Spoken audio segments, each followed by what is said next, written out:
I believe that we are live. It's Alisha here from Cosmic Gateway, and I'm super excited to have Jayse here with me from Conscious Crypto. We're going to be doing a bit of a live chat and talking about all things financial, crypto, financial pathways to financial sovereignty. And it's great to have you back, Jayse. I think we were just saying it's been almost a year since the last time we got together and were able to have a chat about these topics. And I'm sure that a lot of things have changed drastically since then, or developed or unfolded, and we're certainly in interesting times financially. So I think this is quite a hot topic to get into and talk about. And I certainly love your perspective, because you look back at the beginning of well, you'll go into it, I don't want to ruin it, but you have a very broad and very grounded and very positive perspective and practical pathways, I think, is what I really appreciate about you. But a bit of a backstory of how this came about, because this has kind of been a month or two in the making. I know that you went to the Secret Space program conference, and unfortunately you were in an accident. Thankfully you and Alexis are okay, and and I was in a car accident, and all these things that were happening. And it was around that time that I kept being woken. So I kept getting woken up. It happened for about 2 or 3 days. I would be knocked out. You know, when you get knocked out because of the energies and you have to go and have a nap random times of the day. And it was around the time of I think X-class flares or really strong flares. And I got woken up vividly telling me to go and look up XRP and go and invest in it. Wow. and it was so, it's not something that I would, think about. And so I pay attention, right? And so, of course, I was like, well, who do I talk to? Well, of course, I talk to you. So here we are. Thank you so much for being here and coming on again. And yeah, I can't wait to hear what you have to share with us around all these very important topics right now. Well, thank you so much for having me on. Yeah, it was like you were saying, it's about a year ago that we were talking last, and I think we were kind of connecting cryptocurrency with the Secret Space program and talking about how they kind of mesh together, and how the future timelines are, these things are kind of coming together, especially with disclosure and everything. So that was a fun convo, and yeah, definitely a lot of things have been developing over the past year since then. A lot of things are still kind of in the same places then, but other things have developed and moved forward. And I feel like I'm more educated too, because I'm constantly learning. This has been quite the learning process for me. It's like I'm going back to university again, but I'm actually doing something I feel passionate about, and that is servicing other people, and that I feel like is going to be good for the planet. So yeah, very exciting. And thank you so much for having me back. Yeah, awesome. Well, where do you want to start? I forgot. Yeah, we were tying into the SSP and crypto. And like you, I feel like I'm going back and relearning. I'm currently in a 1 year, so I think that it's taking me in a new path and direction. And I'll be honest, I am deep into SSP research at the moment for something that I'm planning on doing later in the year. And yeah, I feel like it's just, I'm constantly learning new things, which is so incredible. And obviously, tying into what we're going to talk about today, is I want to learn more about crypto and XRP.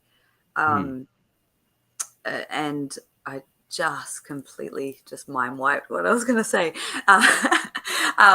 Learning new things, because I feel like for a couple of years, I kind of plateaued. You know, when you get to a point where you feel like you've learned everything you can in one particular area, and then there's sort of no new information, and then all of a sudden you're sparked into a new whole new realm of learning again. And that's currently where I feel I'm at. And so Yeah. hence bringing you here.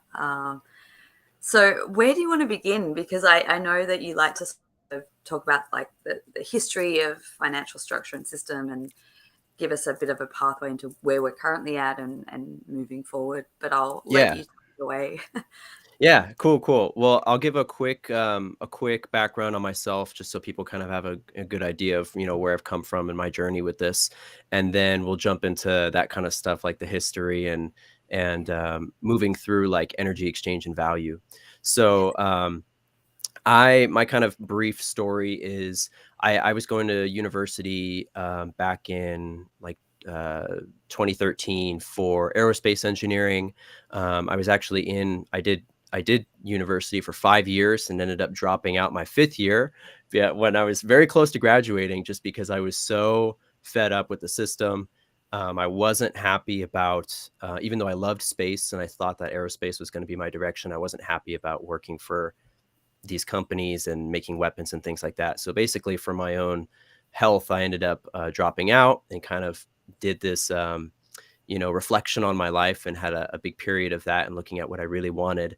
And that's when I really did a lot of my waking up and, started learning about these various, hidden space programs. I was waking up to that in college, actually. Mm. One of my professors was working on a lot of these black budget programs.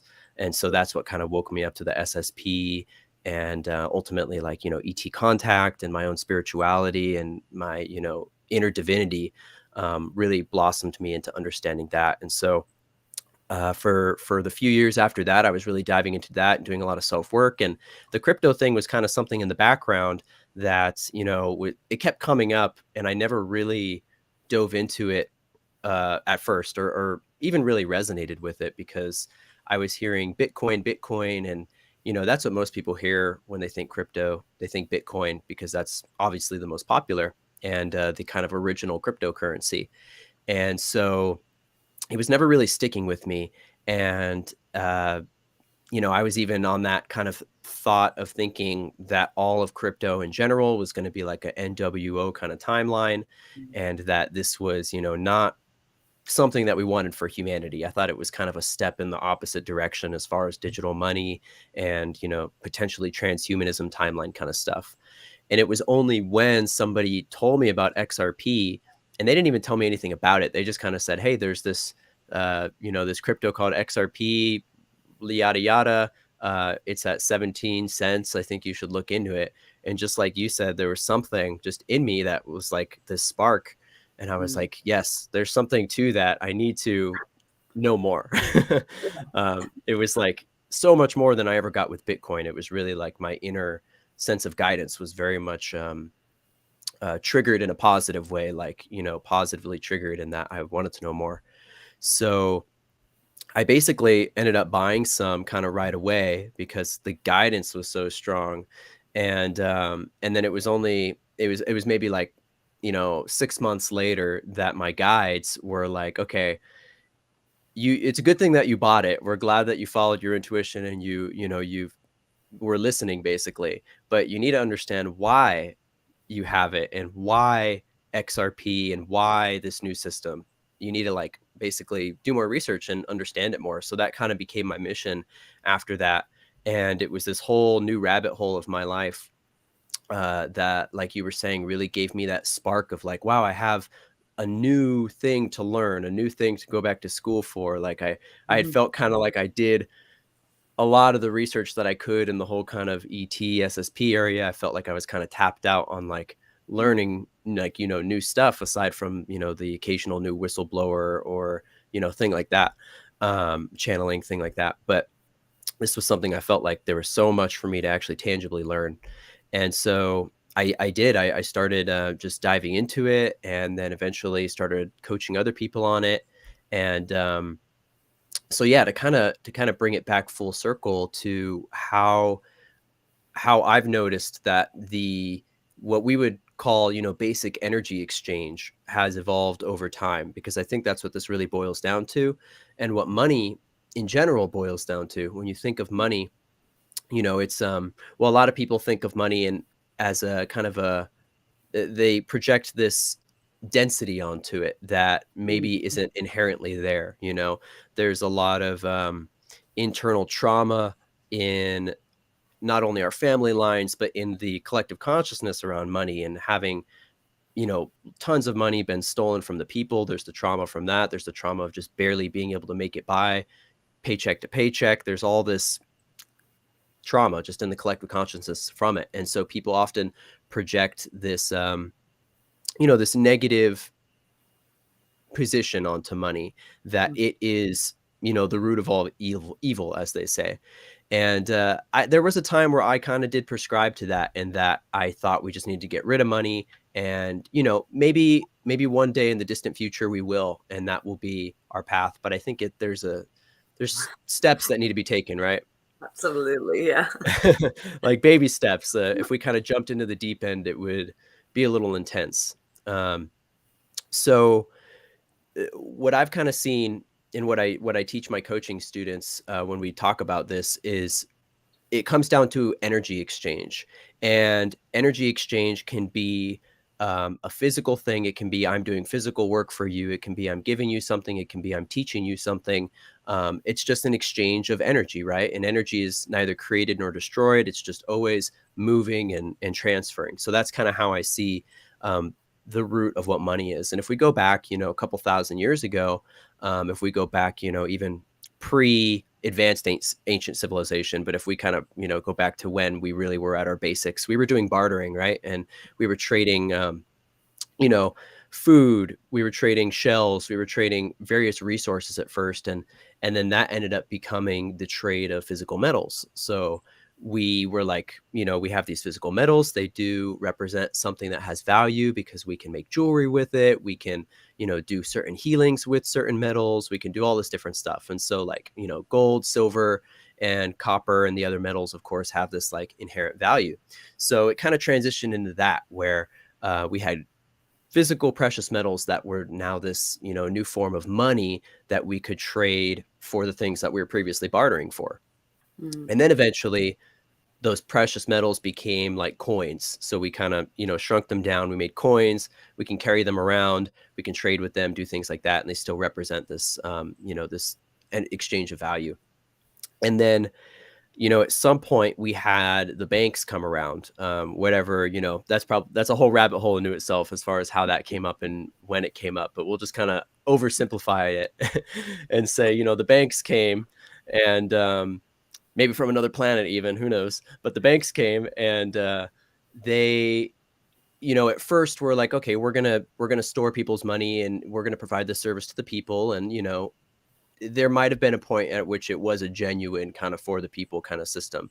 But as we know, it ended up quickly becoming corrupt because, we ended up moving into this place with governments where we had these, what we call fiat currencies and the national currencies where, now your gold or your silver was backed, or vice versa.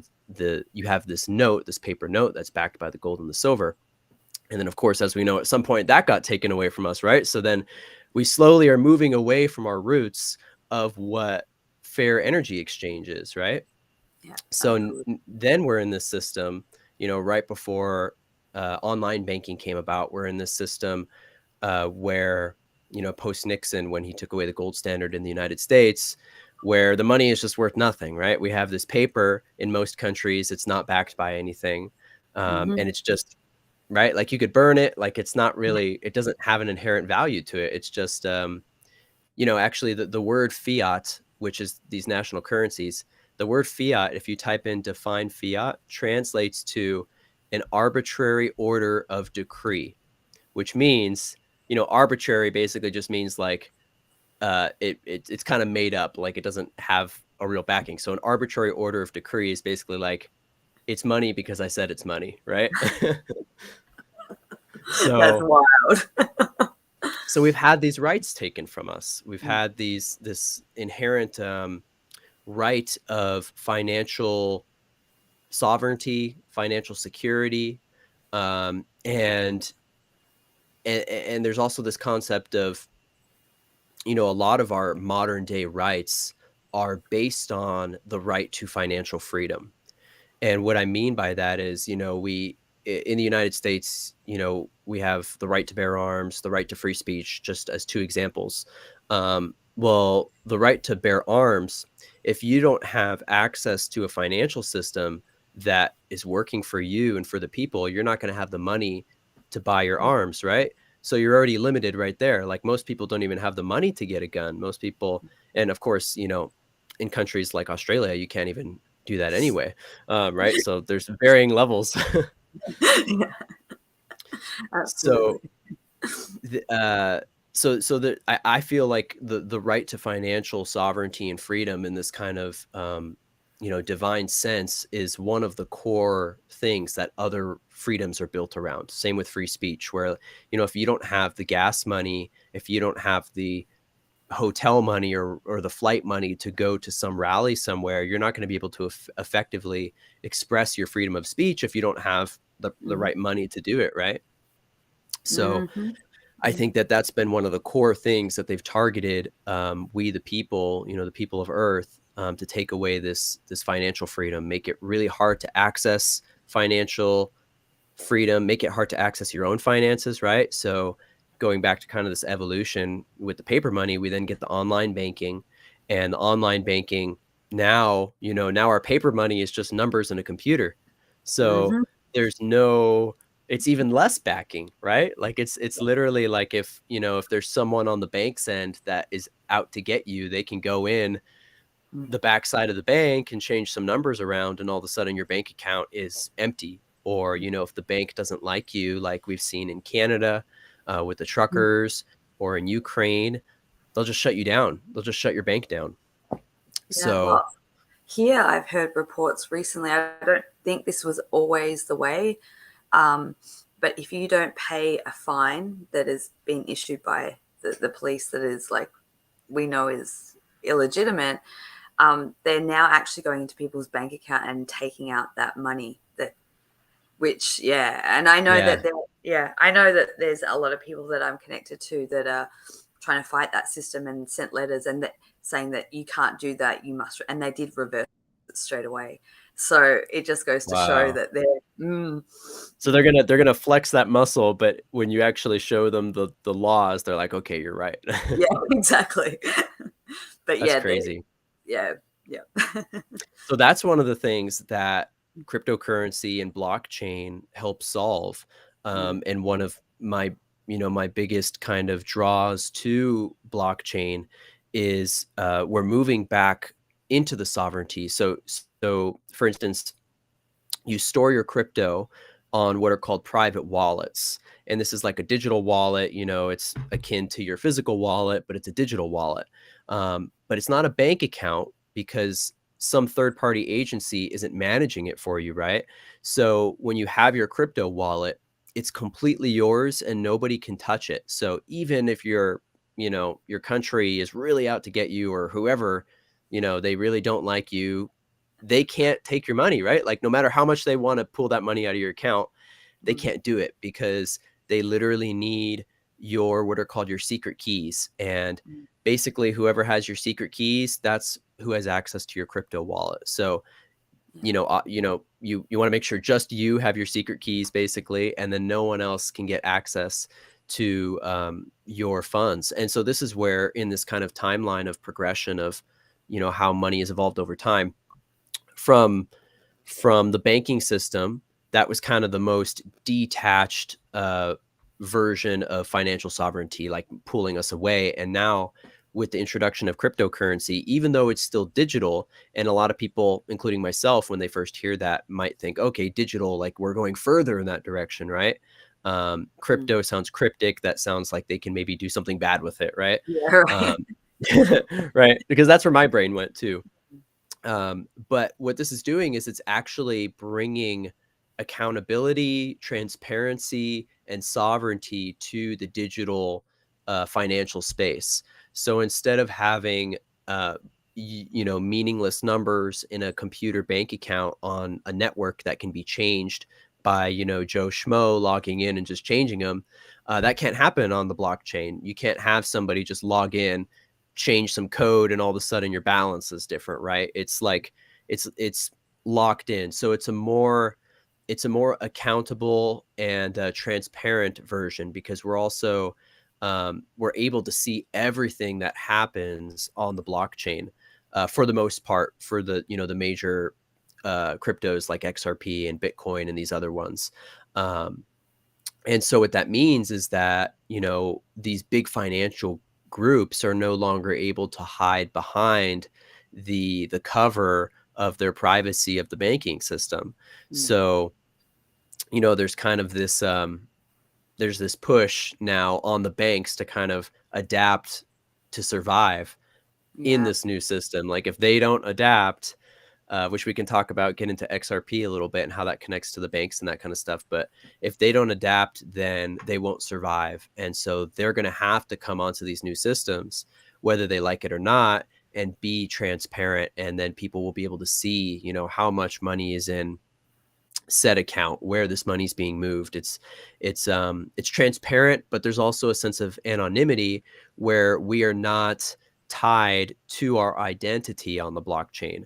So that's kind of the flip side, in that we can have a private wallet that, even though that private wallet is completely transparent and everyone can see, if they know how to look at it, what is going on in that wallet, they don't know for sure, that it belongs to me or that it belongs to you. Um, but, with these big institutions, it's a little more easy to figure out who it belongs to, because, people do research and they figure it out, right? So, Yeah. Wow. So fascinating. So, I mean, I don't know where you want to go next, but I guess that the basics, I know a lot of my clients have actually said to me leading into this, that they've also had the downloads. Like, I'm talking spiritual people who, like, perhaps you in the beginning, and myself not that long ago, like, crypto. And now all of a sudden getting their downloads that they need to, get set up and get onto, whether it be XRP or another one that they're drawn to. And I get these questions of like, I don't even know where to begin. Like, what do I do? Like, yes, and I know I great don't question. want to give too much away, because I know that people can actually, connect with you, book sessions with you, do your training programs where you can go really into depth. But I guess just a basic pointer in the right direction. Totally, totally. Yes, great question. That's probably the most important thing. So, the first thing that you're going to want to do is, in your local region, the regulations and the companies are all different as far as where you can purchase your crypto from. So you're going to want to look into, just locally, what they're called exchanges, which exchanges are approved in your country. And so here in the United States and in most of North America, and Europe as well, and I believe potentially Australia, but I think it's a little different there. The biggest exchanges are Coinbase.com, Mhm. Crypto.com, and then there's another one called Uphold.com. Oh, that's the one. And Yeah. Yep. yeah, Mhm. so that's the one that, at least in the United States, is literally the only place that you can actually buy XRP in particular. Because, and we can talk about this too, but there's basically there's a lawsuit going on here with our SEC, our Securities and Exchange Commission, where they are suing, the company Ripple, who is the largest holder of XRP and who uses XRP as a financial technology, basically. And so our government, this part of our government, is basically suing them. And the majority of the rest of the world is already working with Ripple and with XRP and utilizing it for, these cross-border payment systems, which is what it's really going to be taking over. And sorry, I'll get back to what we were talking about with purchasing, and then we can come back to this. But Yeah, no, no, no, basically, it's fascinating. so yeah, basically, Uphold is the only place in the United States that you can buy XRP. If you're in other countries, um, most of them have other exchanges. I forget what the one. I think CoinSpot is the one in Australia. CoinSpot, I'm pretty sure. I have so many barriers. Yeah, yeah. Check and see. I have a couple of Australian students in my coaching program right now. It's actually the biggest number of students, aside from those in the United States, here, in my Really program, is from Australia, which is pretty cool. fascinating. Yeah. So basically, that first step is going to be, find the crypto exchange that you can purchase on in your local country. Mhm. Then you're going to make an account with them. You're going to have to do what they refer to here as a KYC, know your customer identity validation. So this is the most centralized part of this whole new financial system right now, is the actual onboarding to the blockchain. So when we go to actually purchase our crypto, that's where the governments have the power to regulate it right now, because there's so much gray area and not a lot of regulatory clarity. Where they are focusing on is these private companies who are doing the service of being a public exchange and trading, currency for crypto. And so that's where, that's where the governments have their eye, basically. And so that's why you have to do the identity check, and basically you just give like your social and like your name and things like that. But just like you would with any kind of federal, kind of thing. So you're going to do that, and then you'll have access to the whatever website account you're using. You're just going to purchase whichever crypto you want. So say it's XRP, you'll purchase some XRP. And then what you want to do is you want to set up one of these private wallets. So for XRP in particular, the one that I recommend for people is called the Zum wallet, and it's spelled One. X. Yeah, say it again. XUMM. That's right. Yeah. I have that one. Yes. Oh, okay, cool. Yeah. I'm looking You're at on all it then. that. Yeah. Yeah, so the Zum wallet is really the best, most widely used XRP wallet. It's only for XRP and other coins that are built on XRP, so you can't put like Bitcoin or other things on there. If you did want a multi-coin wallet, one that can hold many different cryptocurrencies, the one that I recommend for people is called the Decent, which is DCENT. And that one you can hold several different cryptos. So the Zum one is just kind of easier to use as it's almost like a PayPal. It's very easy for sending payments, which is what XRP is really used for, is for payments, right? So basically, yeah, you want to purchase, and then you want to move your coins off of the exchanges and onto these private wallets right away. And that's super important, because when you own crypto on these exchanges where you bought them, like say you bought your crypto on Coinbase or crypto.com, and you just have it sitting there, which is what most people do, technically you don't own it. And this is the sketchy part, right? This is because they keep the private keys that determine who actually has access to the crypto, right? So when you create one of these private wallets, they assign you one of these private keys, and that private key only you have. And that means that only you can access the wallet. But when you buy on these exchanges from these companies, they own the private key. And so technically, they own your crypto when you have it on there. So the biggest thing I tell people is you want to move it off of the exchanges, buy it, and then move it off immediately to one of these private wallets. And that's where you actually own it. That's where you essentially become your own bank. And I say that because, nobody can touch it at that point. It's not like any other storage of your value where, some other third party can potentially tamper with it or freeze it or do anything. It's really yours.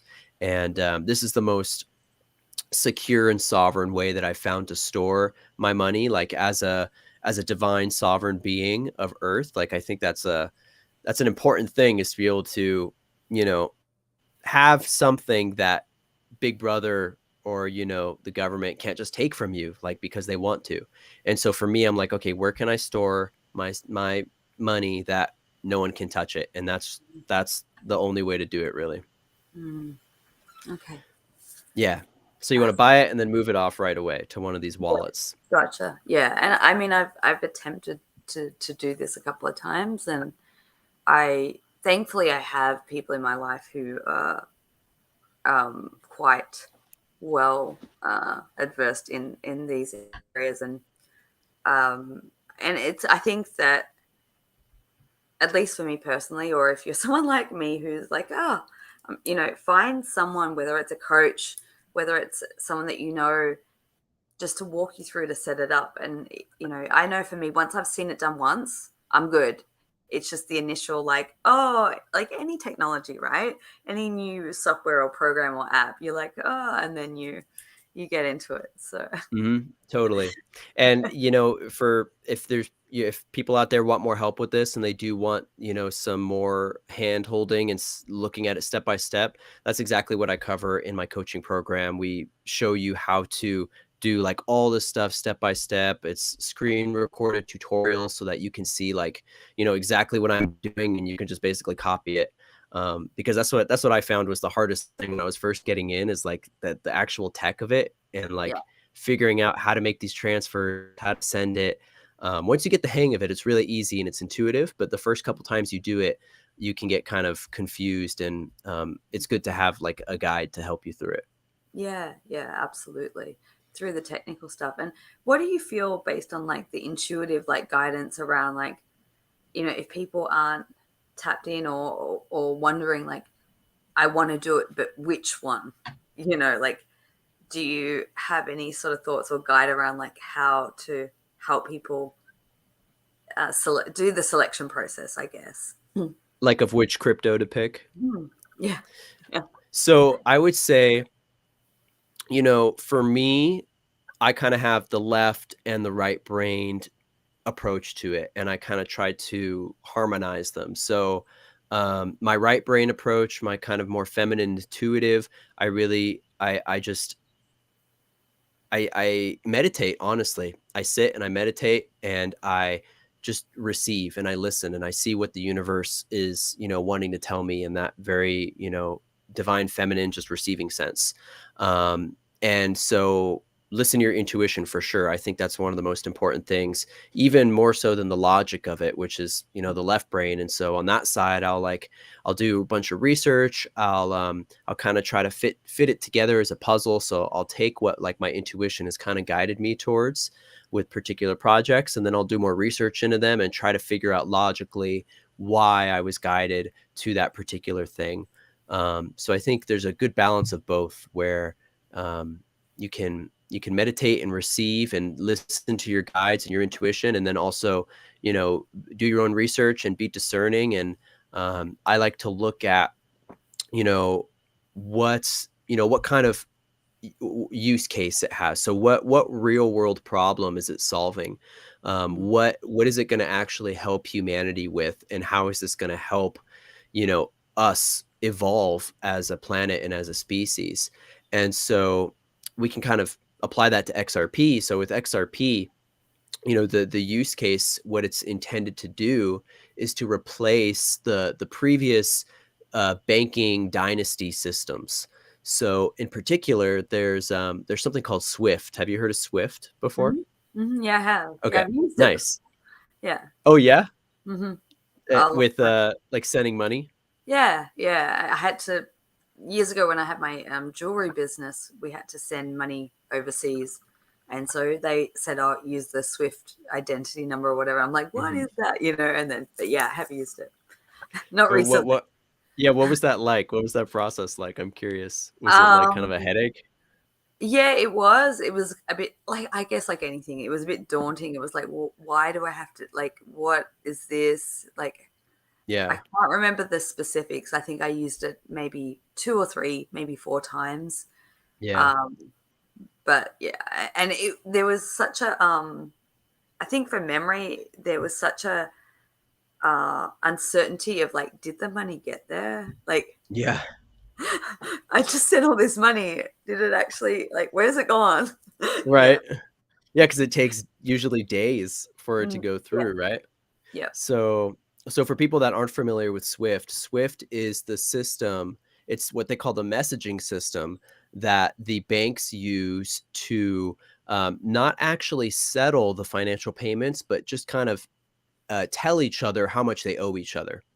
So basically the system, anytime somebody does a cross-border payment, anytime someone's doing like an international wire or something like that, it goes through the Swift system, and the majority of the world's countries are a partner with the system. It's basically a centralized kind of company that's built of the banking elite. And it's just a really old and archaic and slow NWO system, you know, for lack of better words. It's it's very inefficient. So I think a good example is right now, the fastest way, even just within my country here in the USA, the fastest way to move um, a couple $1,000s from one coast to the other, just from East Coast to West Coast, would be to actually get a bag of cash and get it on a plane and fly it there, would be the fastest way, right? And you might say, "Oh, PayPal, well, PayPal's instant." Well, it's not. And so this is where they trick you, because, you know, when you go to the grocery store and you swipe your Visa or your MasterCard, or you send somebody a PayPal payment, Swift is telling the banks this payment just happened. So they basically just fudge the numbers and fill it in. And, you know, sometimes you'll see it come into your bank account right away. Sometimes it does take a couple days. But when it comes in right away, it's kind of them putting up the collateral for that until they actually get it on the back end. So the Yeah. actual settlement of the payment doesn't happen for usually like 48, 36 hours, or Mhm. 48, 72 hours. Um, so XRP and Ripple, what they're seeking to do is replace this system, and instead of just having this, you know, verbal, um, you know, I would liken it to like a verbal messaging system. It's an actual settlement system that XRP and Ripple are using, and it's an instant settlement system. So it means that when we are transferring money, like if I was going to send you money from US to Australia, or if a bank was going to transfer money, or a government, or, you know, a nonprofit or whatever, there's not all this friction and slowness, and you know, this is what keeps a lot of the world economy kind of slowed down in an intentional way, is this financial friction. And so if we have this new system, it's you know, this is why they call it the quantum financial system, because it is instant. Mm. XRP transactions settle in 2 to 4 seconds with fractions of a penny in fees. So you can literally send millions of dollars, billions of dollars, an infinite amount of money for less than $1 in fees and instant Wow. settlement. Yeah. So that's Wow. like, you know, that's true kind of quantum, right? Mhm. Which is why they Mhm. call it quantum financial system, because it's instant. And this is going to change the way that, you know, developing countries are growing. Um, this is going to help like get proper funding and real funding. Like, you know, think about all the funding that is fudged, and, you know, like makes me think of Elon Musk calling out the United Nations about how they fudge their money and their funding, and how the money doesn't get to where it's supposed to get to. Or like with the Red Cross, where, you know, there's all Mm. these donations, but did the people don't actually get the money that they're donating, and all this kind of, you know, uh, uh, corruption, Especially, basically. I think that really came to light here with the fires in Australia just pre-COVID. I mean, I don't even know how many millions were raised by the people, and that money just disappeared somewhere into someone's bank account. Yeah. And it's very hard to track because it's mostly private with the banks and stuff. Yeah. Yeah. So this is gonna completely open that up, and we'll be able to hold these different financial institutions, these governments, you know, these banks, these companies, nonprofits. They'll be more accountable because of the transparency of the system. So I think that's a really big bonus too. That's a good, and I think also like the fee, the minimal fee, and the short amount of time too. I know I often have these conversations with my dad, and he's like, "That's absolute crap that it takes 3 to 5 business days." He's like, "They're using that money, and it shouldn't take that long." He's Yeah. been doing that for decades. So it's Yeah. um, Yeah. Yeah, even when I just try to send money between my family members, like, it's always such a headache, especially if it's with different banks and stuff. It's just like yeah, such a headache. So this is really gonna, I think, help free the average person from that kind of stuff. And then, you know, this isn't even getting into, um, you know, what I and other people call the greatest transfer of wealth that humanity is likely ever to see, can we talk and about that? how. That Isn't that makes me exciting? Yeah, excited. it gives you shivers, right?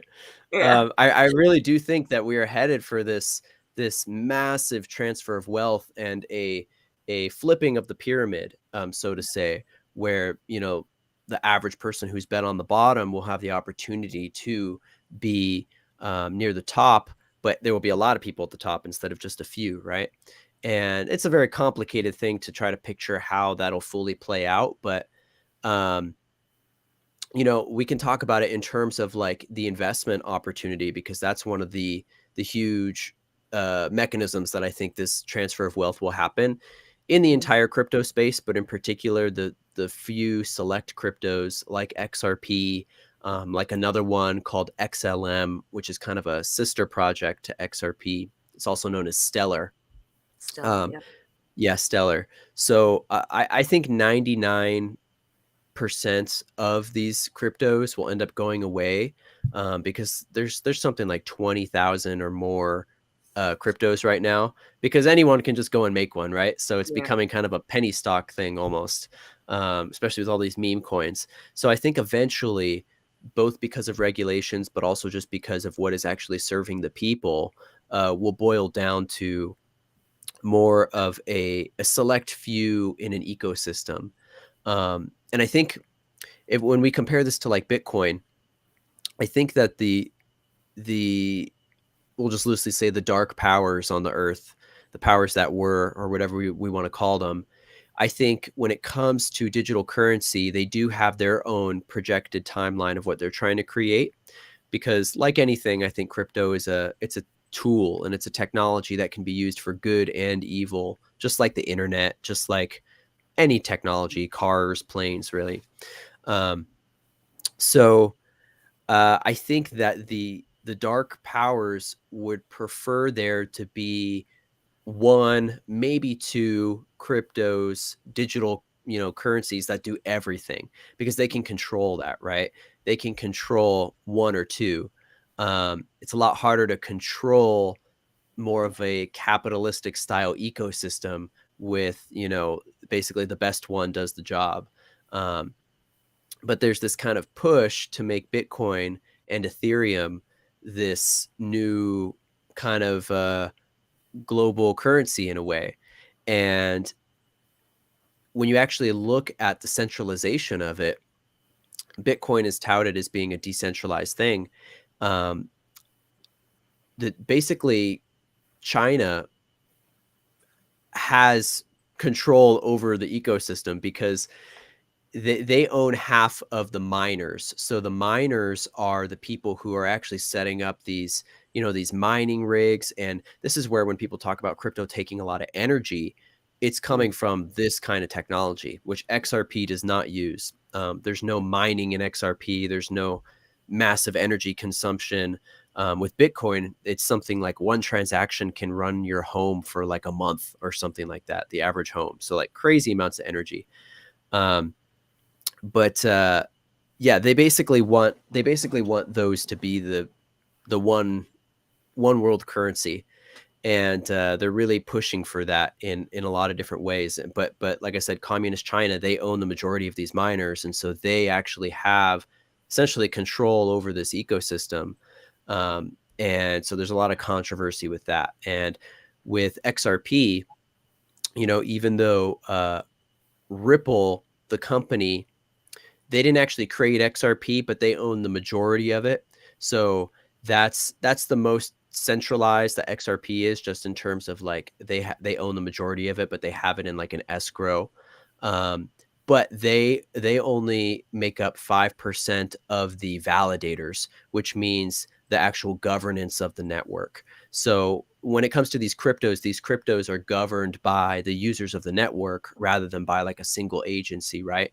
And so it's based on the people that are using it. And so even though Ripple owns the majority of this XRP, they only make up 5% of that. So basically, if the other 95% of the ecosystem wants to take it in a different direction, they can't do anything about that, and that's why it's, you know, decentralized. Mm. Um, That's good stuff. yeah, yeah. So there's a lot we could talk about with this stuff. Any questions that you have about this stuff so far? No, I think my mind's just still trying to process and grapple it all. Um, I want to go back to what you were saying before about like the flipping or the reversal of the wealth and like the pyramid structure and how, and there's a lot of different theories. I know one Mhm. of my very close friends, he's been making me watch repeatedly this thing on Instagram about how creativity is what dismantles the pyramid structure of people, everyday people really tapping into their creative potential and power. And, there's different ways. Um, how do you foresee that? I'm curious. Like Yeah. the power structures and how they're going to be changing. Mm, I think I kind of picture. I have a clearer picture of like the longer term, but the more midterm is more blurry for me as far as like how it might actually play out getting there. But I think that okay, let's take banks for example and talk about like where banks would go because they're clearly one of the biggest like power structures when it comes to, the flipping of the financial system. Um So Ripple, the company, is basically going to all the world banks and world governments, and essentially, the way I see it, trying to sign them on to this new financial system. And so they can either choose to opt into this new financial system, mm, or they can try to continue what they were doing and playing the game that they've been playing.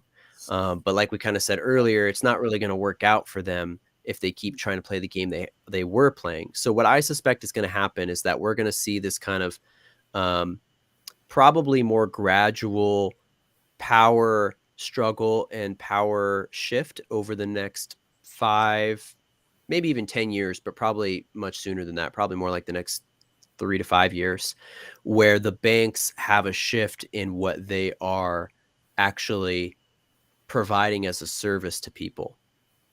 And what I mean by that is I kind of picture optimally that the banks will end up being used completely for the people just as reserves. So mm, instead of being these like debt enslaving machines, right, which is what pretty much what they are, I believe that optimally, if they do stick around, their only use case to serve the public would be as an actual reserve for these precious metals.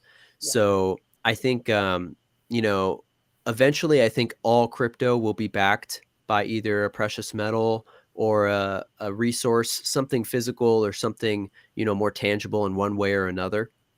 And Mm, the kind of example that I give people is if you say you have a bar of gold or a bar of silver, and say I want to, or say I have it and I'm trying to send it to you. So I've got a bar of gold and I want to send you my bar of gold. yeah. But Sweet. right, it's a great deal, right? Yeah. Just for free. So I could get on a plane and fly it there, but that's pretty tedious, right? Mm, So, the way that it would work in this new quantum financial system is that I would go to my local bank who is partnered with Ripple. And so on my end, I would just give them the gold and say, hey, I want to transfer this to Alisha. This is her, bank or whatever info they need. And what they would do is they would take that bar of gold, my bank would, they would convert it. They would put it in their reserves, first of all. They would then convert it to digital gold. And then they would convert the digital gold into XRP as a bridge asset. And so XRP would be acting as the bridge to actually send the gold from A to B. And so they switch that in XRP. They send the XRP to your bank. Your bank gets it in 2 to 4 seconds and then immediately is able to liquidate that back into a physical bar of gold that mm, they give to you from their reserves, right? yeah. So in this case, they are truly just acting as like reserves and Mm, like, for the people and basically enhancing this kind of liquidity of precious metals and gold and that kind of stuff, which I think is really important because that's mm, obviously a big theme too with this financial shift is like, gold back system coming back and precious metals and bringing that value back in. I think that that's really important. So that's how I see it on one end, kind of shifting. Mhm. Um, it's hard to say as far as like governments and stuff how it will affect it. I don't think that like XRP and crypto will inherently change the way that governments are ran at their core. But I do think that they will provide their, their people with more economic prosperity and opportunity that will Mm. help shift the countries for the better Yeah. and put more positive people in power. And also with this, flipping of the pyramid, I think that Mm. there's going to be a lot of people that are like us that are, really dedicated to serving the planet and shifting the frequencies on the planet and, creating the shift that we all feel and that we want to see. I Oh, think people who like thought us, that? I think I think we're going to be coming into a lot more money because of these shifts, and Yeah, I just do. divinely, it makes a lot of I sense do. to me that it would just happen Yeah. through a variation of different ways. There's probably going to be a lot of different ways that money is either redistributed or whatever, whether it's Nasara Jasara or the straw man stuff or Vatican gold or whatever it is. Yeah. you know um the other thing is like any of that redistribution stuff, if that's redistributed to the people, it's going to happen through something like XRP or XLM, because it's the most efficient way to get the money back to the people. So if they're Mm. trying to get money back to the people as like paying it back for whatever reason, it's going to be a lot more efficient than writing people checks and sending them in the mail, right? um because that's a pretty messy system. It is a very messy system. And I love that you brought that up because that has been one of my theories for a long time. I don't know if, there's so many different theories about redistribution of wealth and how that may come about. And I mean, I've of them all. I can't honestly say that I'm like, yeah, that's the one. Because I don't, like we were saying before, no one actually knows. It is all just kind of theories and potential timelines. But I do know within my heart that there is going to be a redistribution of wealth on this planet. And I think it will come in very spontaneous ways. And, Hmm. I think that if we're open to the energy or frequency of abundance and have channels open as we're intuitively guided to. When I say channels, I mean channels that pathways that abundance can reach us, whether that's opening up at like a crypto wallet and, or however that looks. It's already, I think it's already in progress. And we see snippets of that, or at least I do, and have the taste of the experience, and it's not permanently anchored yet, but it's coming, it's here. Well, yeah, in progress. Yeah. Yeah, definitely. I totally agree. I think just divinely it's going to work out one way or the other through whatever mechanism. Mm, And I think that crypto and XRP in particular will be one of those mechanisms. mm, And you can kind of compare it to like the Bitcoin millionaires that were made a couple years ago. All the people who bought Bitcoin when nobody knew about it, when it was just a couple cents or a couple dollars, and then now there's a bunch of millionaires and billionaires that there were not before that are more like the average Joe that's now like got a lot of money. And so even just observing that shift and seeing how that has brought this kind of renewed sense of prosperity to the people, and mm, letting that money go back to people like us rather than just the same generational mm, families that have been recycling the money forever. So in that sense too, I think that there is like an incredible opportunity with XRP, with XLM, and a couple other crypto assets where right now they're really, really, really cheap relative to what their value will be in a couple years when they're fully being utilized for these financial systems. yeah, And they're so cheap right now because they're not implemented yet. Like these systems are basically still being built, and the various groups are still being signed on, the banks and the governments, and it's not turned on yet. And so they call it the flip of the switch in kind of the XRP community, which mhm, refers to the moment at which this new quantum financial system is turned on. And you can kind of picture it as like a a system of electricity or like a waterway where all of a sudden all this energy just starts flowing through it. It's like the ecosystem's been built out, all the channels have been built out, and then we're going to flip the switch and all that energy will start moving through it. And at that point will be the point at which the value will be a lot higher, because it has to be to basically do its job. So right now we're in this really incredible opportunity where, you know, I think this is why people like myself, like you, and literally everyone I know who has XRP has been guided to it divinely. Like, can you talk a it's, little bit more about that? Because I know you text me that when we were texting, and you said, and I told you a little bit, and you're like, yeah, it's yeah. So pretty much everybody I know that has XRP was divinely guided to it from God, from spirit in one form or another. And it is the most, it's the strongest community in the crypto space, the XRP community. It's the most spiritual. It's the most like God-centered. It's very fascinating to see because you don't see it with any other coins. You see like, you know, the typical kind of, you know, gathering of like-minded people around different projects. But with XRP, it's like this whole different thing where so many people are just like, yeah, you know, I was guided to it. Yeah, I had a dream about it. Yeah, I just have this really strong feeling that I'm supposed to, you know, be involved with this for one reason or another. And I think that there's a lot more going on an interdimensional level with this whole thing that we're observing. And I think that it involves future timelines, it involves previous future timelines, if you know what I mean, like future timelines that happened in the past that are being rewritten and corrected. And I think XRP is one of the center focal points for a shift in humanity that has happened multiple times throughout, like, you know, parallel timelines, if you will. yeah, gotcha. um, so I think for this reason, star seeds in particular are being called to it because, well, for one, it's an incredible opportunity to increase our wealth and our ability of what we're able to do with the wealth to help the planet.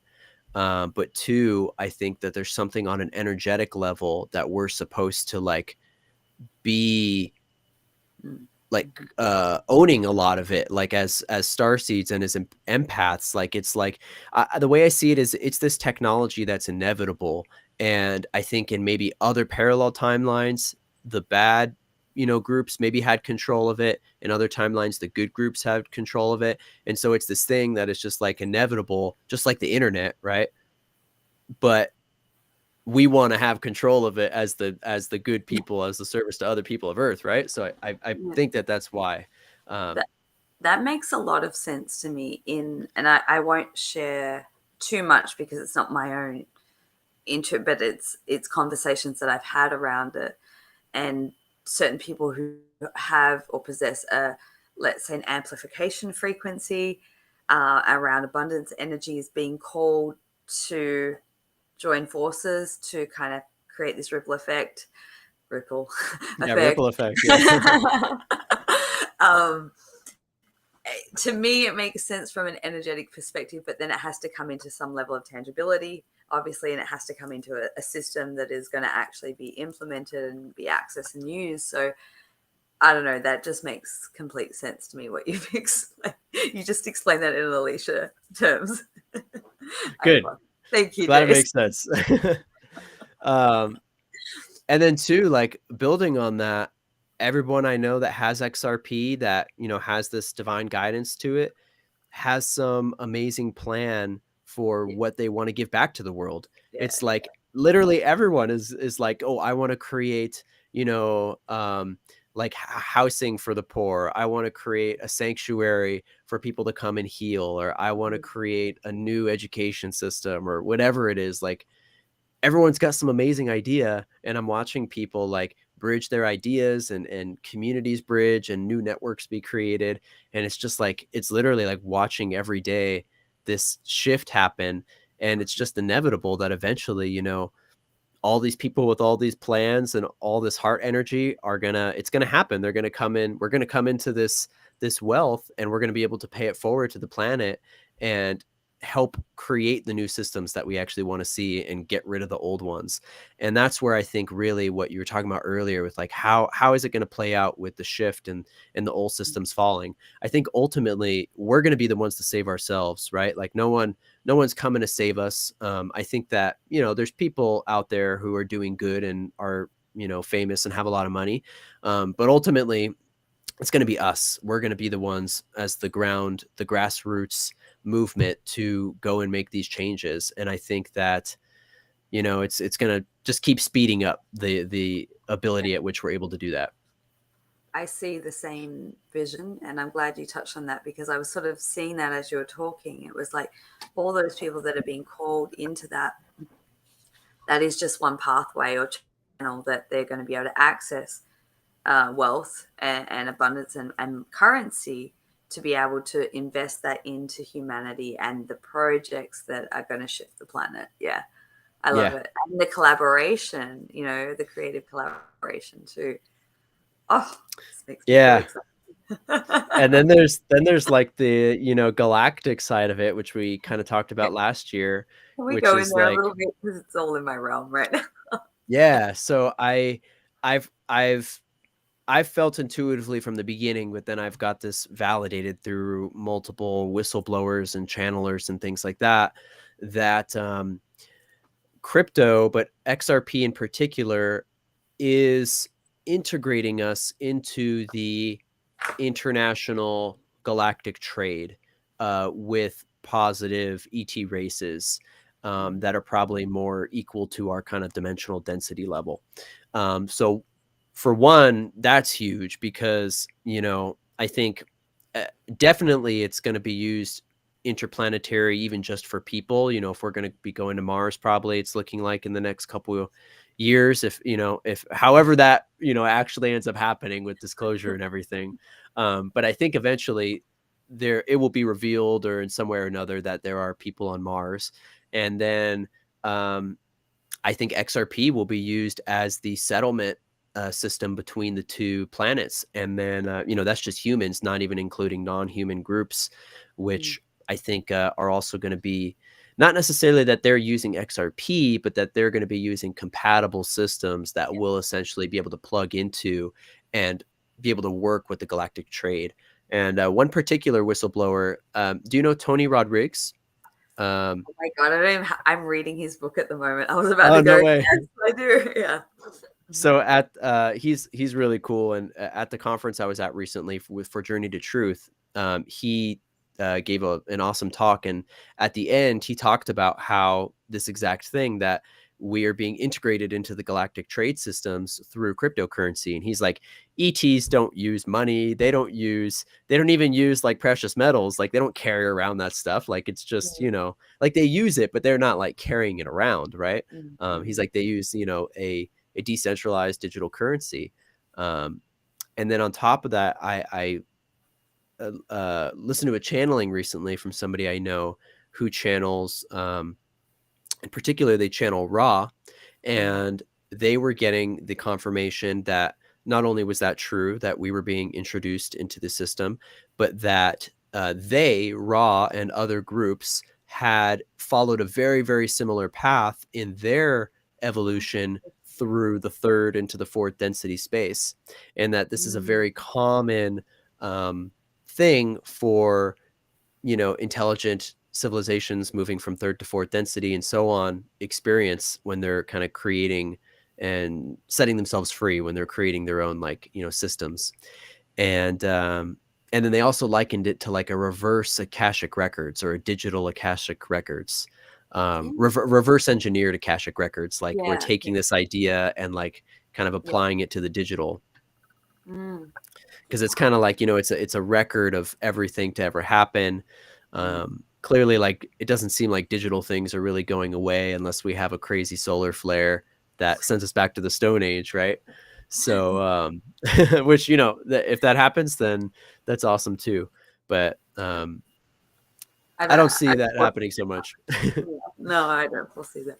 Solar Um, flares for sure, but probably not one that'll permanently send us back to no, and I that think level. that the impact will be a positive, more of Yeah. a. I don't know if it's going to be like an ascension one-off event or a continual, increase in frequency on the planet. But I mean, I can honestly say, and I'm sure everyone watching and yourself and Alexis can say that sometimes it's a bit extreme when we go through these solar influxes, and but it's ultimately serving us as become, in coming into the new human, I believe. Yeah. Yeah. Yeah. Yeah, totally. So Mm, yeah, it's exciting. It's exciting. Um, fascinating stuff. Um, no, no, the go. I was gonna say there's also like the passive income generation that comes with blockchain and crypto, which I think is really gonna help set people free. Because it's gonna be there's something called decentralized finance within the crypto world, which is kind of a subset technology. And what it does is it seeks to take out all of the middlemen that would normally interact with you and your finances. So, instead of going to a broker or instead of going to a centralized company to do your purchasing or things like that, what they call DeFi, decentralized finance, it creates these automated peer-to-peer systems where we're just all working, basically in an ecosystem together as we the people without some kind of authority figure above us. And so there are ways that we can use that to generate passive income. So one example is, we were talking about these centralized exchanges where we have to buy our crypto initially. Well, they do have decentralized exchanges. And while in most countries you're not able to buy from them just because of regulations, they want you to buy from the centralized ones so they can collect your data. Um, if you're using just crypto, so say you're trading crypto to crypto and you're not using a fiat money, that's when these decentralized exchanges really shine and are useful. And so what you can do is, typically when someone comes and buys from an exchange, the exchange as a company is making the profit on, like the fees and things like that. So not only are you buying it from them, but then they're making profit on the 2% fee or whatever it is they take from you when you buy. So on a decentralized exchange, since the reserves basically are no longer coming from a centralized company, we the people can provide what is called the liquidity or the reserves that would normally be provided by the centralized company. And Mm, so there are these things called liquidity pools, and liquidity pools allow us to provide this liquidity. So basically, like, we can put up some of our own money onto this decentralized system, and then anytime people, so basically, say it's a XRP and US, or we'll say XRP XLM as a good example. mhm, Liquidity pool, two assets. So we put a little bit in of each. So say we put in like $500 of each one or something, and then anytime somebody trades between those two tokens, we actually get the fee payout relative to how much we've invested in it, instead of this centralized company getting it. Now we're getting it. mm, So that's just kind of one example. I know it's a little complicated, but there's these kind of different mechanisms where we can generate passive income, in a decentralized way where we're not reliant upon the government. And I think that this is kind of going to become the new universal basic income in a way.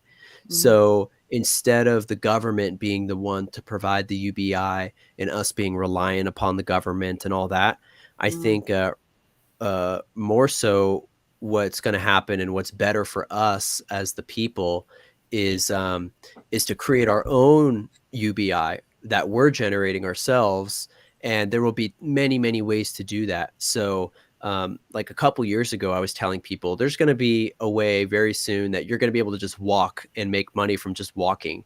And lo and behold, I saw a project like a month ago that is legit, that where it's like it's a crypto project where it's an app on your phone and yeah. tracks your steps, and just by walking you get paid.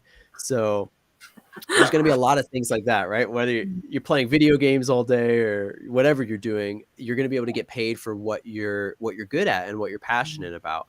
And I Mm, think that's kind of the direction that we want to ultimately move towards, especially with the increase of automation in the world, and this kind of worry that people are going to be losing their jobs, which yeah. um, I think is ultimately a good thing, because it means we're taking away the slave jobs. And um, are you familiar with the Venus Project? Have you ever heard of that? The old documentary.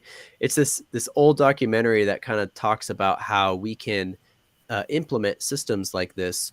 This is way before crypto or anything, but they talked about how we could implement like very basic AI to automate the jobs that people don't want to do. So like the trash and the dirty work, and the stuff that could be automated. And then what that is going to do is it's going to free up all this time for people to do what they're really good at, which is be creative and be inspired and help other people and follow their dreams. And Right. so that's kind of where I see things going, is we're going to get more automation. It may seem kind of scary at first for the general public that they're losing their jobs, but it'll quickly be transitioned into the system where now you'll be able to get paid for what you're good at, and you don't have to settle for some 9 to 5 that you don't like anymore. Yeah. Yeah. And ultimately, I see that as a world. Like, I see a world that we're moving into that everyone has the time and space to explore their gifts and abilities and spirituality and their pathway. And that's what, yeah, it changes the whole world. Mm. Yeah. Mm. Yeah. I have a question. I want to like backtrack, quite a bit because you were talking Okay. about flicking the switch. Um, is there a time frame on that? Like even um, of when it will all be sort of active and running, or is that sort of in limbo? It's a little bit of both. So it's in limbo for the most part, but there are a couple of key things that will happen before it is fully implemented. Mm-hmm. So, for instance, um, well, for one, this lawsuit in the United States with the SEC, I think that will need to be um, settled or completely lost on the SEC's behalf, which is what it's really looking towards. In fact, there were reports that came out recently that the SEC tried to settle with Ripple like last fall, and there was at the time there was all this news that it was going to happen, and people were getting excited. And the Mm-hmm. report is that Ripple actually turned down the settlement because they were so confident that they were going to win this case, that the SEC was suing them, that they were so in the right that they're like, no, we're not going to settle. We're going all the way. We're going to win. So I think that that'll need to happen before this happens. And that'll probably be one of the last things. Yeah. That way there's regulatory clarity here in the United States. Mm-hmm. Um, the other thing that will need to happen is, so there's this thing called ISO 20022, and the ISOs are the international standard. I think it's International Standard Organization, but it's like any, they're the ones that make up the international standard units, and anything that has an international standard is ISO, and then whatever the particular order is. So this particular one is a new framework for the financial messaging systems that Swift and related systems use. And so there are certain cryptos which are essentially compliant with this new standard, and there's only a handful of them, and it includes XRP, XLM, and a few others. And so they're already basically in a position to be fully compliant on that side of things. And so that framework is supposed to go live in November, is what they're saying. So November could be a time period that this happens, but I don't want to give anyone false hope or date hopium, because there's so many, there's a lot of that, and it's I don't want to get anyone hung up on particular dates when things will happen, Yeah. because it's just because the system is going to go live in November does not mean that the cryptos will all of a sudden that the switch will be flipped. It Right. basically it creates the framework for then that to happen next. Got But it doesn't, and it could happen in that moment. We don't know. Yeah. But I'm thinking it'll probably happen. Probably, if I had to guess right now, I would think maybe early 2023. Hmm. Um, but we really don't know. It really depends how all the geopolitical stuff plays out, and there's so many variables, of course. The collapse of Swift is a variable as well, because with Russia recently, with the Ukraine Russian drama, Russia got booted from the Swift banking system, and so Wow. of course, if people have been following that, like they had their economy basically crash, the ruble crashed, but then they backed it with gold, and immediately it recovered much better than the dollar and started going up much higher relative to the dollar. And so I think what we saw in Russia could be kind of a similar thing to what we might see in other countries as well. Mm, Um, as yeah. far as like, being booted from Swift, or, however that plays out. But it looks like Swift may kind of slowly collapse, maybe country by country, and then they're going to need this new system eventually. So, Yeah. um, it's pretty much all ready to go, just whenever Well, the timing is divine. yeah, exactly. I was about to say that. Yeah. The timeline, yeah, anchors in. Now, you were saying before we jumped on the live, a connection between XRP and Australia, something Yeah. recently. Yeah. So it was announced recently that they're going to be building the first stable coin on the XRP ledger for the Australian dollar. Oh, So what that means for people that don't understand what a stable coin yeah. is, a stable coin, that means that it's pegged to the national currency. So Okay. it's matched 1-to-1 with, Yeah. in this case, the Australian dollar. So what that means is that you can create new tokens or coins on a pre-existing blockchain. So in this case, we can create new tokens. In fact, I could go create one right now. I could go create Jayse coin that's built on the XRP ledger, right? And Mm, so that means that any of these coins built on XRP ledger, they're not actually XRP, but they use all the technology and benefit from the same yeah. technological utility. So they're still instant. They still have all that superpower stuff, basically. So this stable coin is going to be the first stable coin of many to come, and it's an Australian stable coin pegged to AUD, and it'll Mm, be on the XRP ledger. So it's pretty exciting because it's been something people have been waiting for a long time, is an XRP stablecoin, mm, because a lot of the other stable coins are built on like Ethereum and other blockchains that are not as reliable and cost a lot of money and things like that. So this will be a stable coin that we can send quantumly, right? So it'll be like you'll be able to essentially hold your Australian dollar on the XRP blockchain without having to worry about the volatility yeah. of the price, right? So if you just want to keep your money in the dollar, then you can do that, but you have the security of being able to keep it on a private wallet instead of a bank. Mm.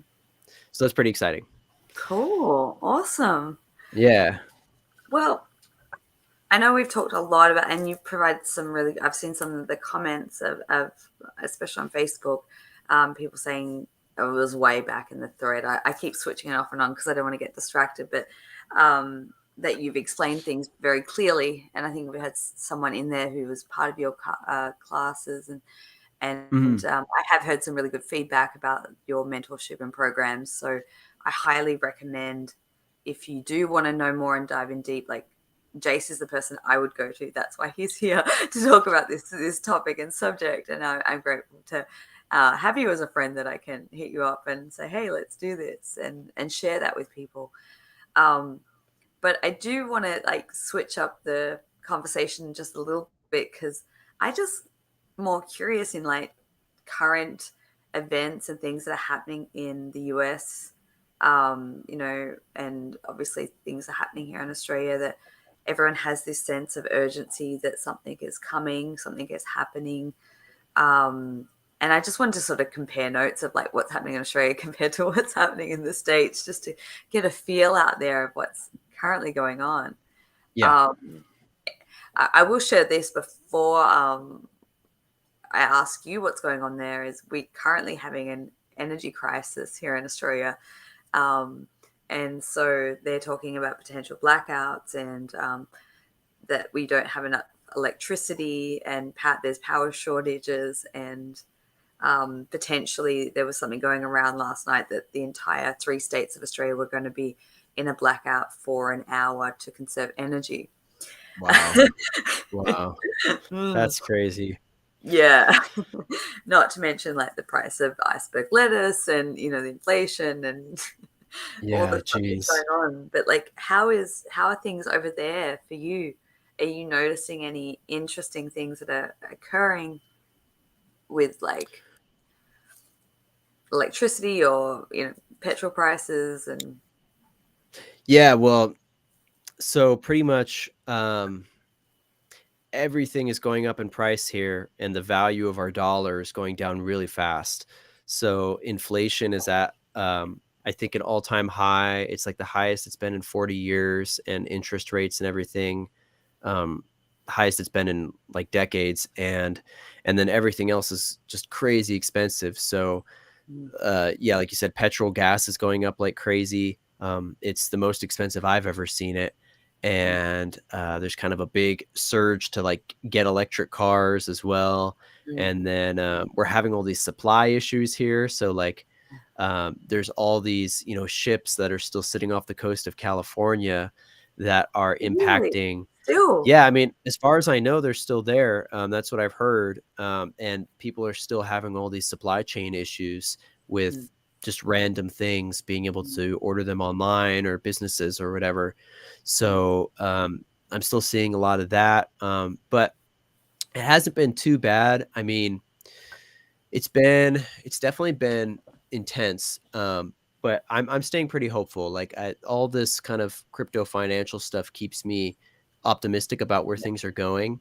And I think that ultimately we are headed for what they call like a black swan market crash, potentially. Mhm. I don't think that that is 100% necessary kind of timeline, but I do think it's a high likelihood. Yeah, I And agree. for people that don't know what that means, black swan, that's basically like the idea of a multi-market crash that happens all at the same time, stocks, real estate, crypto, derivatives, just everything. And that might be necessary in the path that we're kind of heading down in order to have, this phoenix rise from the ashes with the new financial system. So yeah, we're seeing just basically the prices of everything go really, really high. Um, and power wise, we did. I mean, we had a power outage the other day that lasted a couple hours. That was like half of our city in Sedona here in Arizona. Um, but other than that, I haven't been seeing too much weirdness. They're kind of amping up the fire season again here. They're like, saying it's going to be the worst fire season that it's been, but I feel like they try to do that every year Every year. too. Fear, fear, fear, So positive fear. yeah, Yeah. No, so I agree with you. To me, I feel like when I say imminent, like imminent could mean, it's a time range, but of a potential collapse or crash. And I feel like there has to be some sort of catalyst point that is going to then create a more rapid change into a positive direction. And it feels like the more inflation and the prices are going up, it's kind of pushing to that tipping point. That's my kind of feeling. It's they're going to push or squeeze it to the extreme that they can before. yeah, Um, that's my sense anyway. So it's like I've been kind of going into like what do I need to support myself through that transition, which I don't think is going to be drawn out too long.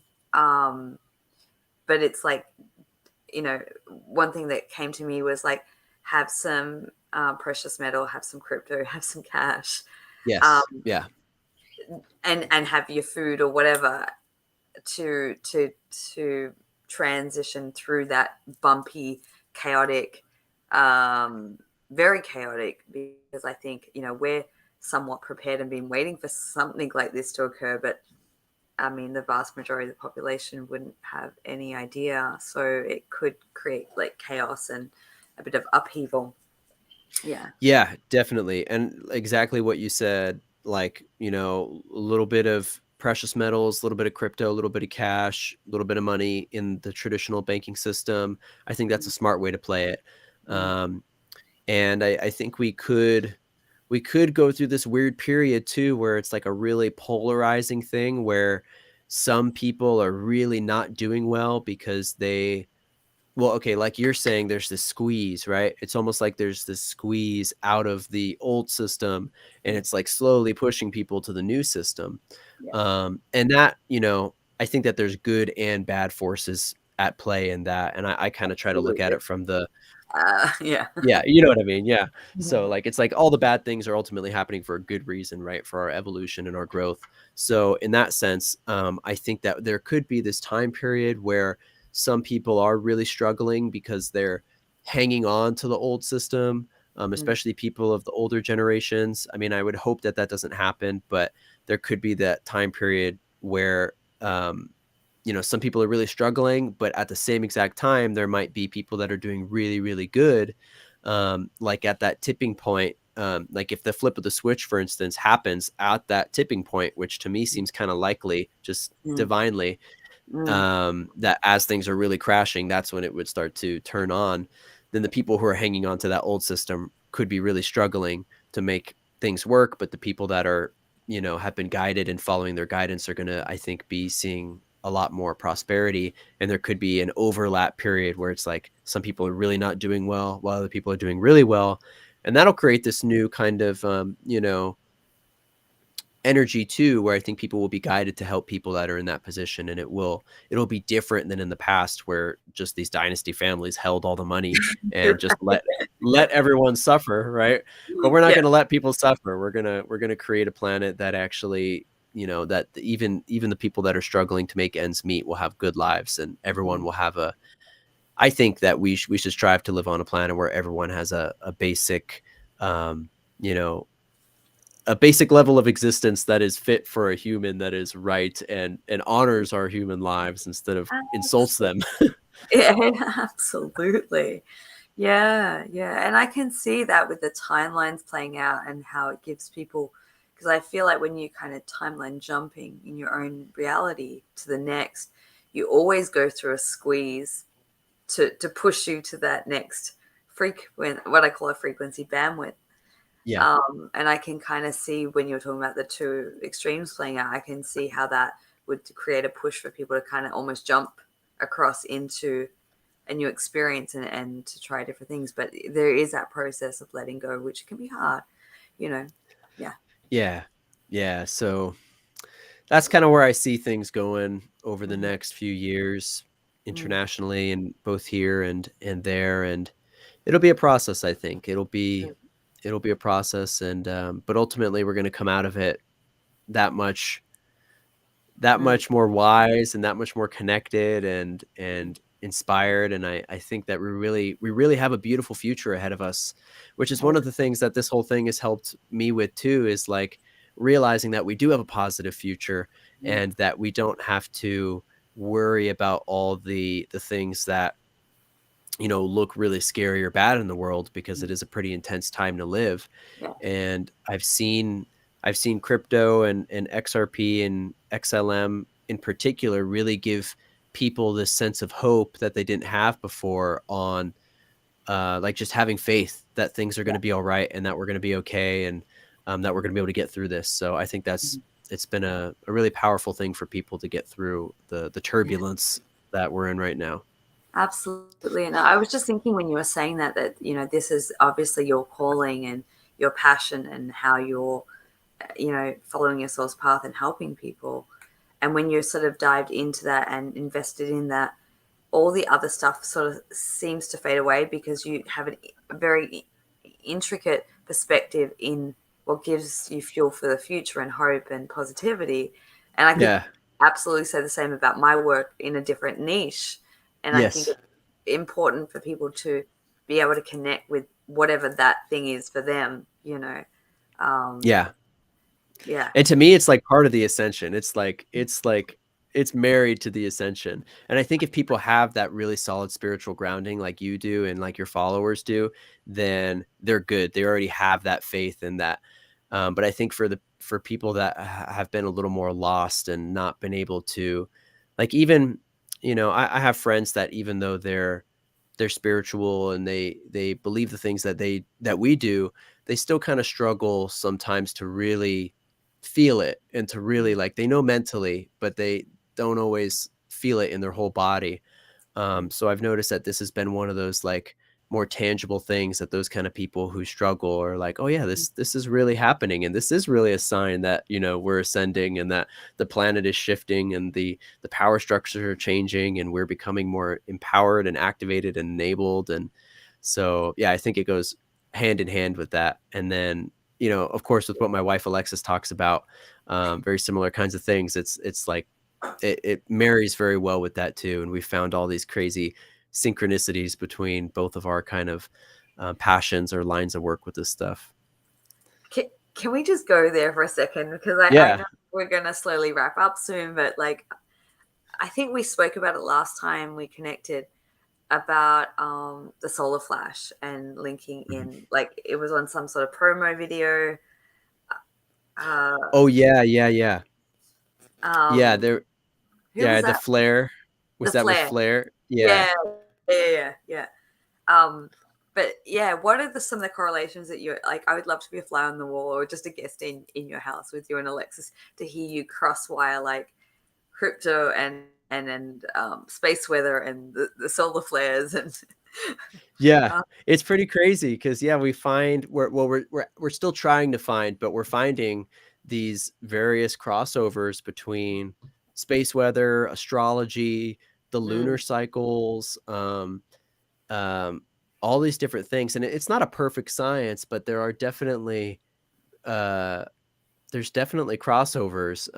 Like with the lunar cycles, there's been kind of um this observation that the crypto charts move with the lunar cycle. interesting. And I might be getting it backwards right now, but I think it's that on the full moon crypto tends to go up and on the new moon it tends to go down.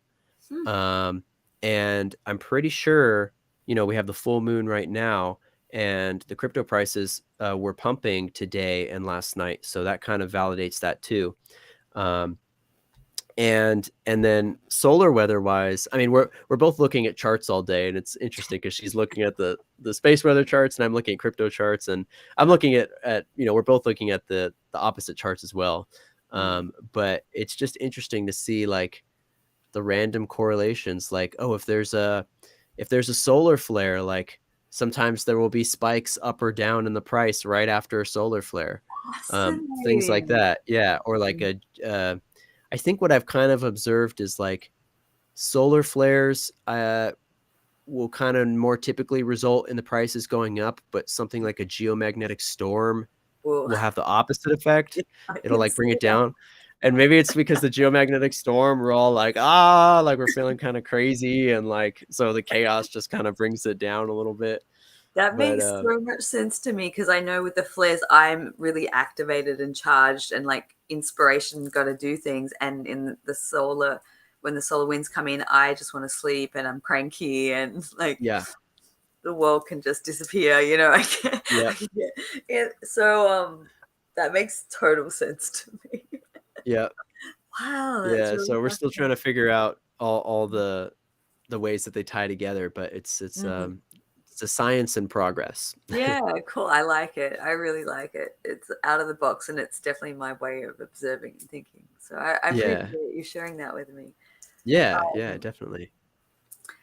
I have one last question, which is so random, but I know that I Mhm, can ask you. And it's kind of off the topic, but I, because I've heard you talk on your YouTube channel in the past, not recently, um, on Cosmic Origins, I've heard you talking about Elon Musk.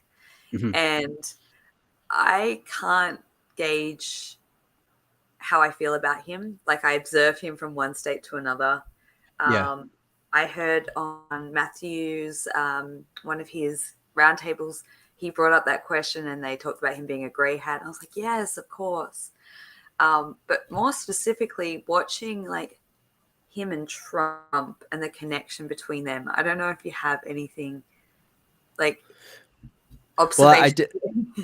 yeah, I definitely have thoughts about Elon. But where did you see him and Trump interact? I don't know if I remember that. Oh, no, sorry, not actually Oh, interact, like just the connection between how right. some things potentially could play out. I think it's like the purchase of Twitter and, Yes, I yes. mean, I had just on the last weekend, I had a very interesting, I think, prophetic but symbolic dream about a massive storm.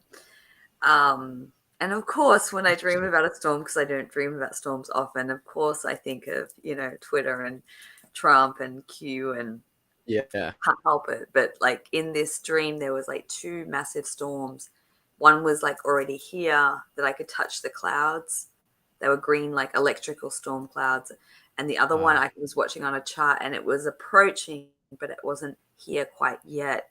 And there was all this busyness to like move things into safety. And that's where I've been in the dream space for a week now, is like I've been very active in preparations, and that's why I'm so tired. Like, Interesting. Well, that um, makes me think that there is something big coming soon that you're yeah, I preparing think, for. yeah, I think, Definitely. and I think it may be more specific to Australia, perhaps. Yeah. But I mean, it will impact the world. Have But you yeah, had any dreams with Elon?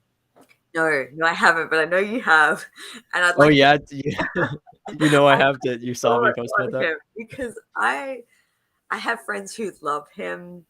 I have friends who don't like him. I guess he has a very similar. This is the connection I see with Trump, is he has a, now that Trump hasn't been so much in the media and like in the public view, it's almost like Elon's taken that role Yeah. in like triggering people negatively or positively. And the tweets, based with the tweets is the main like component Yeah. of that, the triggering device. Totally. I see that for sure. I could talk about Elon for probably a while. I have a lot of thoughts about him, I and know you do. That's why I wanted to ask.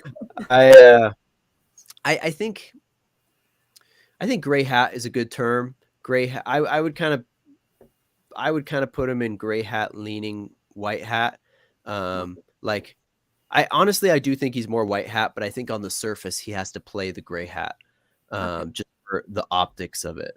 Yeah. Um, but I intuitively, I know a lot of people feel differently, but intuitively, and Alexis feels the same way. We just both feel like we know him and we know his heart and like recognize his heart and his soul. And even though he is, socially a bit off and like hard to read at times, for some reason, it just feels so familiar to me. And like, I just feel like I know him, and I've had a dream. I've had dreams hanging out with him basically, and one of them was literally in a UFO, and like we were flying around like a spaceship basically, and he was just like cracking jokes, and we were just like having a good time, and then we went to like a big house party with a bunch of our friends after that or something. But Yeah. I I feel like, yeah, like I feel like you're right in that he's kind of continuing a lot of what Trump was doing, a lot of the role behind that. There's actually connections between Elon and XRP in kind of indirect ways. Yeah. So Elon was um, okay. So Elon founded PayPal with a guy named Peter Thiel, basically, and then they sold it, and that's how they made basically all their money. Peter Thiel, have you heard that name before? You're familiar with him? No. He's No. he's like a tech billionaire, but one that is very controversial to the mainstream media. They don't like him. Like George Soros doesn't like him, so that tells you Well, something, that says right? a lot, doesn't Yeah, yeah, it's a good thing. Yeah. So if George Soros doesn't like you, you know you're doing something right. it? um, so this guy Peter Thiel, he was basically the first outside investor in SpaceX for Elon, and then the PayPal thing. So they have this connection. And then he was also the first outside investor into what became Ripple eventually, back when it was called something else. So they were basically, Elon and Peter Thiel were basically creating the foundations for what was going to be this new quantum financial system back in the early 2000s, but they were really struggling with, the system and the banks and all that kind of stuff. And I see PayPal as kind of like this stepping stone too, from like the old system to the new. But yeah, so he's kind of connected in that way. Somebody says Elon loves Doge and Shibu. Yeah, so he's posting. I think that he's slowly educating people on the crypto stuff. Like when he was allowing like people to buy Teslas with Bitcoin for a little bit, but it was only like a month and then, or less. And then he was basically told everyone that Bitcoin is inefficient and expensive, and like basically told all the problems with it. And he's got to know what XRP is. Like, to me, there's just no way that he doesn't, because he's friends with Peter Thiel, and just like they've been in these circles forever. But he's never tweeted about it. He's never talked about it. So I feel like he's on this kind of disclosure, his own disclosure kind of timeline, where he's slowly disclosing to the masses and kind of showing them, hey, Bitcoin isn't what it's cracked up to be. Like, it's got a lot of issues. Like, there's, it's owned by China, like all those various things. So yeah, I kind of forgot what the question was, but No, was, that's okay. no, that's been great. I just feel like as of yet, I've never dreamt of Elon. I mean, I've had many Trump dreams. Nice. But not recently. Like, that was sort of probably more when he was, between 2016 and 2000. Yeah. You're going to say when he was press. And that sort of died off. But I mean, probably the most profound dream that I had of him, just going back, was like actually before he became president, or it was just before. And I didn't really know a lot about him. I wasn't kind of really in it. And I was, funnily enough, I was in this dirty swamp. Like, it was like this gross swamp, and I was sitting in a massive like car tire, like, but a tractor tire, a large tire, and I was sitting in it, and I turned around and Trump was sitting in a tire beside me. And we were floating in this dirty swamp, and he started picking up rubbish, and he looked at me and he goes, "We have to start cleaning up the swamp." That's crazy. How literal. Yeah, I know, right?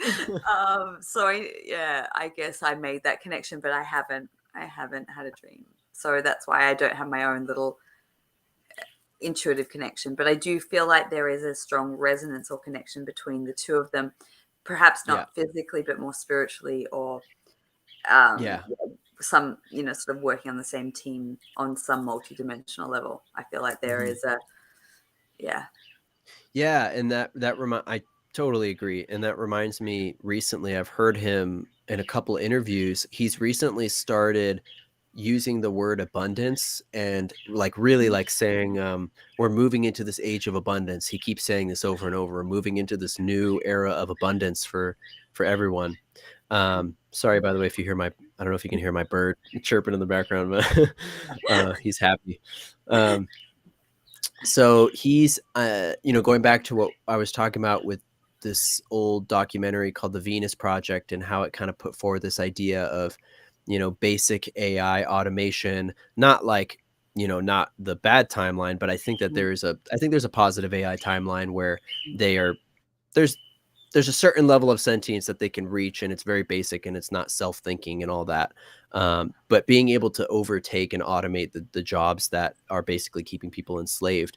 And in these interviews, like, the media keeps asking him, well, aren't you going to be, people's jobs are going to be, endangered, and how are people going to make money? And that's how the media is trying to scare people, by being like, your jobs are going to be taken away. Like, this is scary. Like, you don't want to be freed from being a slave. That'll be bad for you, right? Like that's kind of what they're saying. Um, and he just keeps saying like it's going to be different. Like we're going to be in this world of abundance, and I can just tell that he knows that these new financial systems and this new era where humanity really is given this opportunity to do what they're passionate about and lead with their hearts and be inspired and create and not waste the majority of their time just like working for some company that they don't care about. So I think he's really in tune with that, and I think that that's what ultimately they're working towards.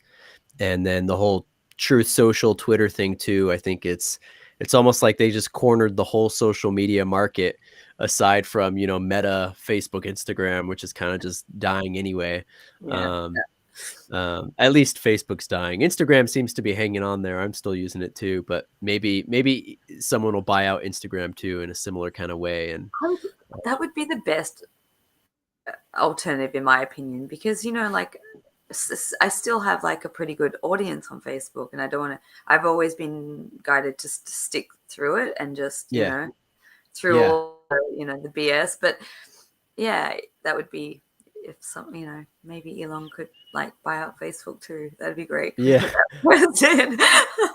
I could see it maybe happening, or like, even, I mean, now they're saying that the Twitter deal might not even go through. And it was almost Really? like, yeah, because he agreed to it only on the terms that Twitter was being truthful when Twitter said that less than 5% of users were bots. And then they ran their own audit, and they're finding that it's like upwards of 40-50% of users are bots. And so now he's saying, I only agreed to it if it was less than 5, like you guys basically lied. And so it's almost like it's just exposing it, right? And he doesn't even have to buy it. It's just going to expose it. So maybe Wow. that'll happen with Meta, Facebook too. That's fascinating. Oh, I'm glad I asked you that question. I know we could probably talk so much more about that and everything else, but I am conscientious of your time, and I just want to thank you so much for coming on here and having this chat with me. Um, I think it's timely because I do feel that there is something that is brewing. Mhm. What that is, I don't really know. I don't think anyone really knows, but I think the most important thing is to follow your own guidance and however that form that comes, and do what is right for you, um, to be prepared to move through the changing times.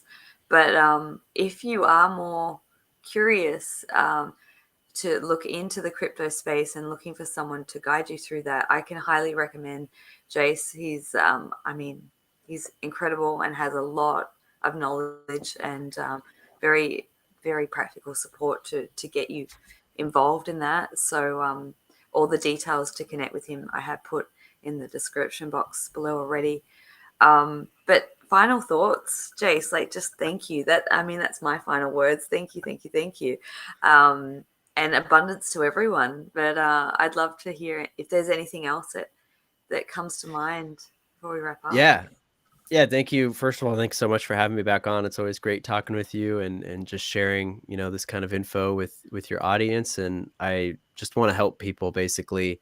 I want to help people be able to take advantage of this unique time period that we're in, where I think we have a great opportunity to be able to create not only massive amounts of wealth for ourselves that we deserve, because of everything that's happened to us and our generational ancestry on the planet, but also to create the generational wealth moving forward and to really establish like, something that our kids and our grandkids and our great grandkids will really be able to prosper from what, we built in this very unique time period. So I think, right now, I would say my main mission is just kind of spreading this information and trying to teach people as much as I can and get them integrated into learning about these systems, because it's going to happen, no matter what, like the adoption of these new financial systems and moving towards systems of more transparency and sovereignty and security. So you might as well learn how to do it while you're ahead of the game and you're able to, get in and invest in these projects before the majority of the planet is trying to do the same thing, because it's what's gonna have to happen. And yeah, we're in a very unique time period right now, and it's I think if we can have that balance of intuition and listening to our guidance, and having that peace within ourselves to be able to listen to our guides, and combining that with the discernment and the accountability to go out there and really teach yourself on top of that. To me, that's like the holy grail.